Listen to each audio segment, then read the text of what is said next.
ఎదురుగానే ladies hostel ఉంటుంది. చేతిలో నా చేతిలో ఏమో చీపురు కట్ట, అక్కడ ఎదురుగా అమ్మాయి చేతిలో ఏమో కాఫీ కప్పు. దృశ్యం ఎలా ఉంది?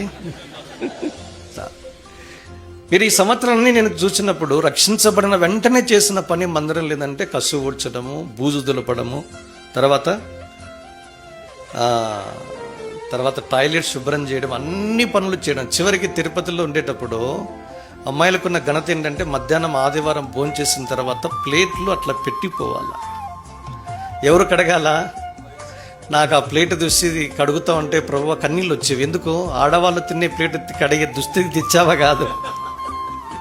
నెగిటివ్ ఆస్పెక్ట్ ఎక్కువ ఉంటుంది, అందుకే ముందే చెప్తున్నా.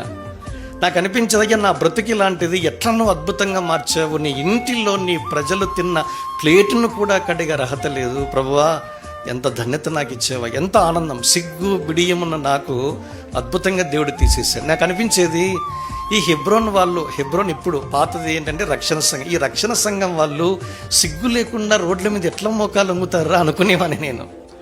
రక్షించబడిన తర్వాత ఆశ్చర్యం నాకు అర్థమైంది అప్పుడు. అందుకే నా చేతిలో తిరుపతి న్యూ యెరూషలేం ప్రార్థన మందిరంలో శనివారమే మందిర డిగ్రీ చదివేటప్పుడు మెడిసిన్ చేరక మునుపు శనివారం వచ్చి అన్ని పనులు చేసి ఆదివారం చూసుకొని నైట్ మీటింగ్ చూసుకొని ఉదయం లేచి కస్సు ఊడ్చి నీళ్లు కొట్టి అమ్మాయిలాగా. నాకు అస్సలు ఏ పని తెలియదండి.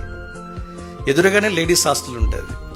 నా చేతిలో ఏమో చీపురు కట్ట, అక్కడ ఎదురుగా అమ్మాయి చేతిలో ఏమో కాఫీ కప్పు. దృశ్యం ఎలా ఉంది?